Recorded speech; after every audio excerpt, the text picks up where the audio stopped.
ದ್ವಿಭಾಷಾ ಸೂತ್ರ ಕರ್ನಾಟಕದಲ್ಲಿ ಜಾರಿಗೆ ಬರಬೇಕು ಅಂತ ಒತ್ತಾಯಿಸಿ ಕರ್ನಾಟಕ ರಕ್ಷಣಾ ವೇದಿಕೆ ಇವತ್ತು ಪ್ರತಿಭಟನೆಯನ್ನ ಪ್ರಾರಂಭ ಮಾಡಿದೆ.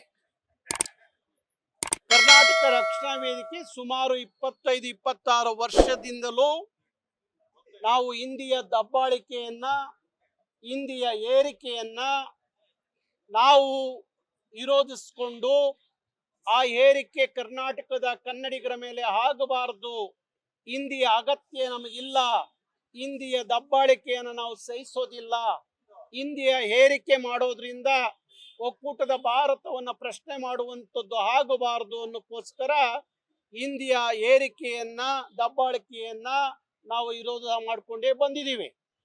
ಇವತ್ತು ದ್ವಿಭಾಷಾ ಸೂತ್ರ ನಮಗೆ ಬೇಕು ಅಂತ ಯಾಕೆ ನಾವು ಒತ್ತಾಯ ಮಾಡ್ತಾ ಇದ್ದೀವಿ ಅಂದ್ರೆ, ಇವತ್ತು ಹಿಂದಿಯ ಏರಿಕೆಯಿಂದಾಗಿ ವರ್ಷಕ್ಕೆ ಲಕ್ಷಾಂತರ ಈ ನೆಲದ ಮಕ್ಕಳು ಹಿಂದಿಯ ಒತ್ತಡದಿಂದಾಗಿ ಇವತ್ತು ಫೇಲ್ ಆಗಿ ಅವರ ಭವಿಷ್ಯ ಹಾಳಾಗ್ತಾ ಇದೆ.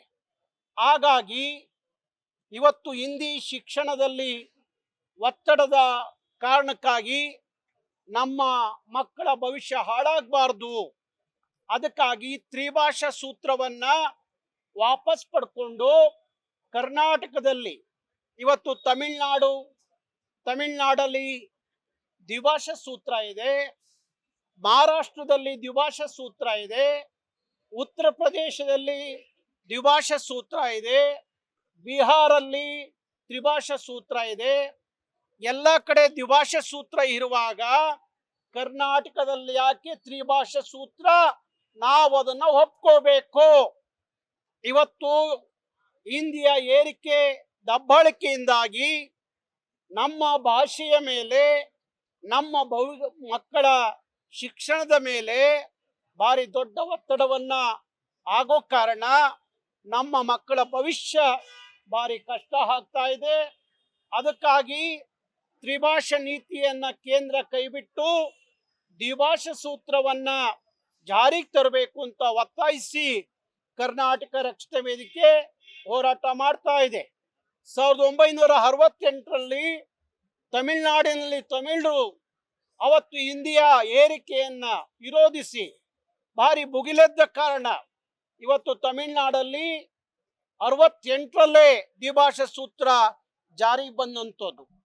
ಇತ್ತೀಚೆಗೆ ಮಹಾರಾಷ್ಟ್ರದಲ್ಲಿ ಬಿಜೆಪಿಯವ್ರದೇ ಸರ್ಕಾರ ಇದ್ರೂ ಸಹ ಅಲ್ಲಿ ಶಿವಸೇನೆ ಮತ್ತು MNS ಮಹಾರಾಷ್ಟ್ರ ಏಕೀಕರಣ ಸಮಿತಿಯ ಒತ್ತಡದಿಂದಾಗಿ ಮಹಾರಾಷ್ಟ್ರದ ಬಿಜೆಪಿ ಸರ್ಕಾರ ತಕ್ಷಣ ತ್ರಿಭಾಷಾ ನೀತಿಯನ್ನ ಕೈಬಿಟ್ಟು ದ್ವಿಭಾಷಾ ಜಾರಿಗೆ ತರುವ ಕೆಲಸವನ್ನ ಮಹಾರಾಷ್ಟ್ರ ಮಾಡಿದೆ. ಹಾಗಾಗಿ ಇವತ್ತು ಕರ್ನಾಟಕ ಸರ್ಕಾರಕ್ಕೆ ನಾವು ಒತ್ತಡವನ್ನು ಹಾಕ್ತಾ ಇದ್ದೀವಿ. ಮಾನ್ಯ ಮುಖ್ಯಮಂತ್ರಿಗಳ ಮೇಲೆ ನಾವು ಒತ್ತಡವನ್ನು ಹಾಕ್ತಾ ಇದ್ದೀವಿ.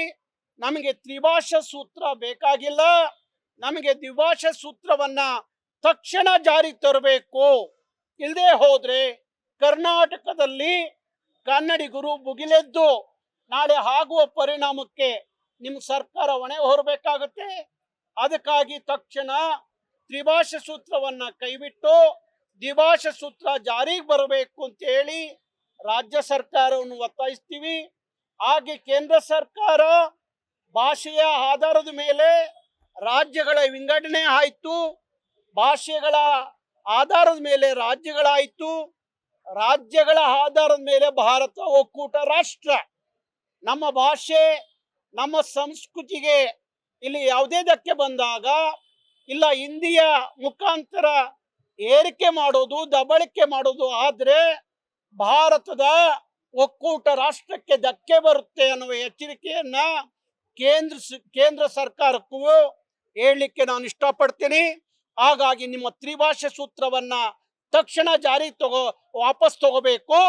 ದ್ವಿಭಾಷಾ ಸೂತ್ರ ಕರ್ನಾಟಕದಲ್ಲಿ ಜಾರಿಗೆ ಬರಬೇಕು ಅಂತ ಹೇಳಿ ನಾವು ಒತ್ತಾಯವನ್ನ ಮಾಡ್ತಾ ಇದ್ದೀವಿ.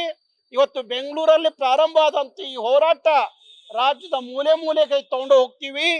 ಕನ್ನಡಿಗರನ್ನ ಜಾಗೃತಿ ಮೂಡಿಸ್ತೀವಿ. ದ್ವಿಭಾಷಾ ಜಾರಿಗೆ ಬರೋವರೆಗೂ ಕರ್ನಾಟಕ ರಕ್ಷಣಾ ವೇದಿಕೆ ಈ ಹೋರಾಟವನ್ನ ಮುಂದುವರಿಸ್ತೀವಿ ಅಂತ ಹೇಳಿ ಕೇಂದ್ರ ಮತ್ತು ರಾಜ್ಯ ಸರ್ಕಾರಕ್ಕೆ ಎಚ್ಚರಿಕೆಯನ್ನ ಕೊಡ್ತಾ ಇದ್ದೀವಿ. ಲೇಟೆಸ್ಟ್ ಹಾಗೂ ಇಂಟ್ರೆಸ್ಟಿಂಗ್ ಸುದ್ದಿಗಳಿಗಾಗಿ ಬಾಸ್ ಟಿವಿ ಕನ್ನಡ ಚಾನೆಲ್ನ ಸಬ್ಸ್ಕ್ರೈಬ್ ಮಾಡಿ. ಹಾಗೆಯೇ ಬೆಲ್ ಐಕಾನ್ ಪ್ರೆಸ್ ಮಾಡಿ.